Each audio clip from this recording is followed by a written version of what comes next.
The freshening has started.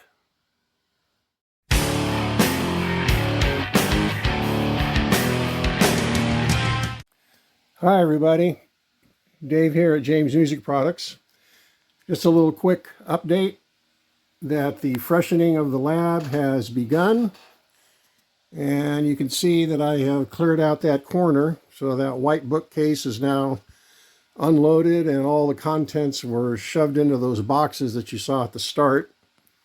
And I need to find a place for the boxes. So the project has begun.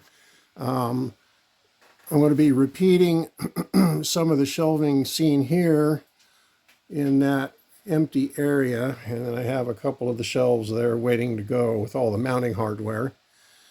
And I'll have to find a new location for my girl on the top of the mountain painting.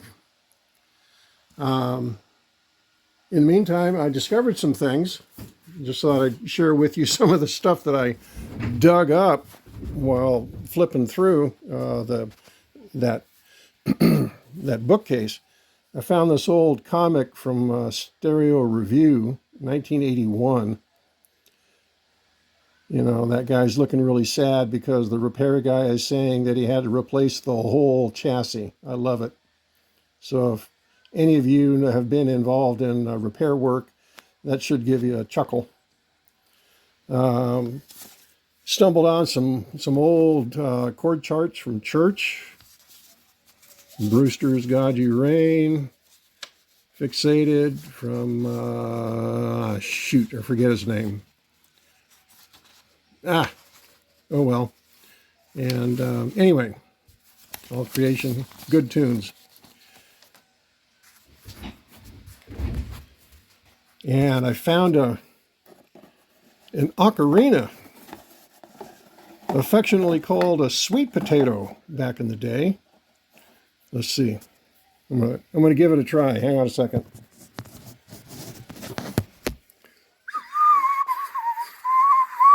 Yep, no, I haven't improved in the last 45 or 50 years. Forget that. Yay, found my PAIA Electronics Stereo Mixer 770, 7710 assembly guide. I've been looking for this. I thought I had given it away. I used to have a whole bunch of PAIA electronic stuff for my little home recording corner, and I gave a majority of it away when we moved up to Idaho here. And so I'm very glad I found it. PAIA has gone on hiatus. For those of you that didn't know, they've been making kits for decades, and kind of, you know, some general purpose stuff and some very niche music kits. I believe the owner has had some serious medical issues, and so he's put the whole business on hiatus until, well, I guess something changes. So I was very glad to stumble on that. Also stumbled on, talking about hiatus stuff, I stumbled on my BYOC, Build Your Own Clone, analog chorus and lazy sprockets. So this is the clone of the CE2, Boss CE2 and the Boss Slow Gear. Found out recently that Build Your Own Clone also went on hiatus. I went to their site, and there's a placeholder page saying they'll be back soon. So I hope everything's okay with those people, because they put out some pretty good stuff. The CE2 still works. Something has gone awry in my lazy sprocket. It doesn't lazy, so I need to take it apart and work on it. And I also discovered the assembly guides for those guys that had been tucked away somewhere. And then, holy moly, for you oldie moldies, this may look familiar. This is a fuzz wah volume pedal under the Turtle label.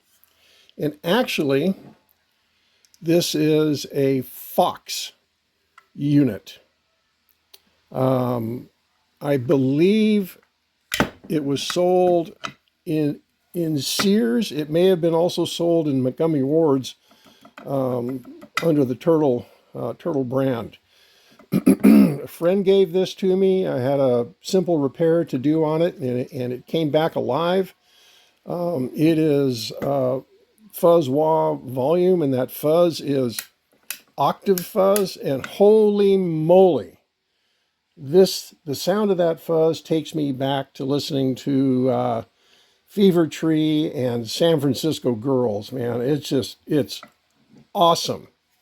And so at some point I need to get or fabricate a bottom plate for it. But that was pretty cool to find in one of the boxes. Heavy sucker, holy moly. And then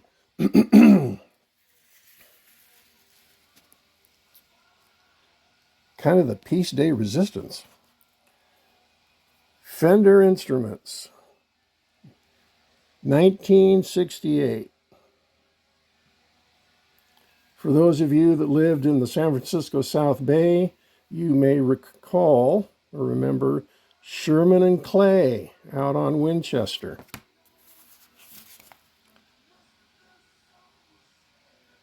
Yeah, Winchester out in Santa Clara. Was that Santa Clara out there? Anyway, this is a walk through memory lane for me. I used to sit and just drool over this stuff. In one band I played in with my Douglas guitar, the lead player had a Strat, and I absolutely fell in love with it. But in 1968 prices, $264, $265, it might as well have been $1 million. I'm sure some of you will be doing the calculation for change in 2026 dollars. But it shows all this cool stuff. 5-string bass, then 6-string. There's the bass 6. There's the jazz and the precision. Precision then was $239, $240. And then on the student end of things, there's the Mustang bass, Duosonic 2. 1965, they changed the headstock, went to the bigger headstock. This was my second electric guitar. I still have it. I beat that thing to death. It's unplayable now. The neck is badly warped. I've had it in the shop a few times, and there's just no saving it, unfortunately. Mandolin, there's a Music Master. The Duosonic came in at $165. And then the steel sets.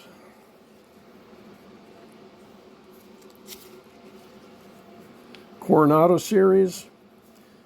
You guys may know that dye was injected into the wood to get this really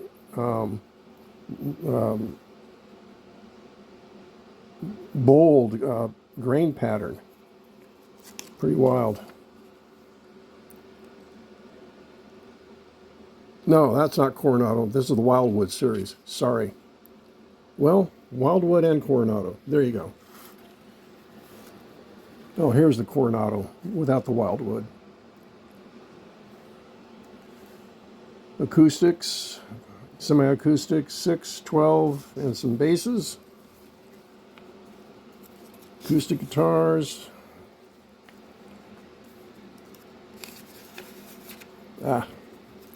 Page pulled out. Banjos, no less. What's a banjo? Fender Rhodes keys. Some of the artists of the time. Oh, there's that Dylan guy. I hear he made a few songs. Then we get into the amps, and so by this time, this is getting close to the changeover from black panel to silver panel, and so some of the cabinetry has changed in size. So here we go with the Showman, dual Showman, and the plain Showman, along with some effects. The dual Showman in 1968 was just shy of $1,000. Might as well been $5 million to me. And the Showman was just shy of 700. So a $300 difference between those two for an extra speaker. Pretty wild. Extra speaker and a bigger cabinet. And then we get into the stuff that I start to drool about. Now again, the cabinets here have changed. The Baseman and the Bandmaster cabinetry, they still had two 12s, but they made the cabinets bigger. I kind of have a fave for the smaller cabinets, but here's a juicy one, the Super Reverb. So the Baseman or the Super Reverb came in at $440, and the Baseman came in at $450.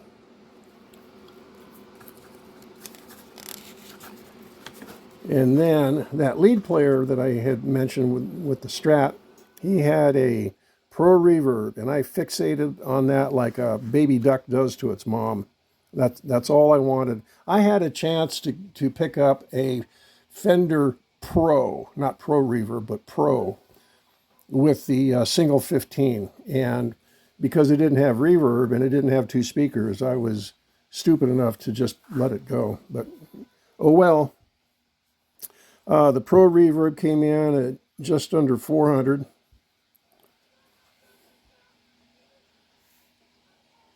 There's the Deluxe. What did it come in at? 260. Yep. And I have a 68 Princeton non-reverb.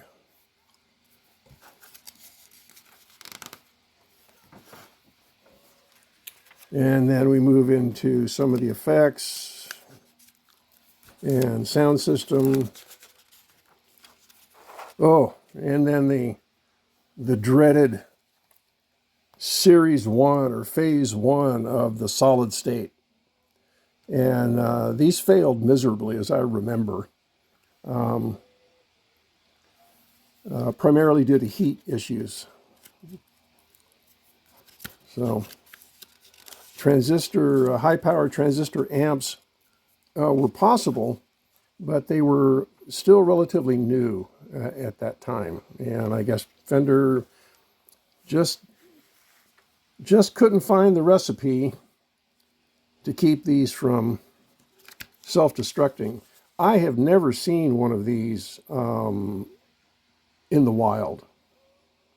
So I don't know where they've all gone. But they did not do well. And then we follow up with some, what you got it, microphones, accoutrements. Oh, you remember this, you old guys? This is a plastic cover that would snap onto the back of your guitar to protect the back from your belt buckle and whatnot. Always wanted to get a cover for my amp, but that was just money I didn't have at the time. And then strings and chords and whatnot. So, there you go. Just thought I'd give you a look-see as to what I discovered as I dug out and emptied out that bookshelf. So, thanks for going down a bit of memory lane with me. And, well, we'll talk to you later. Bye.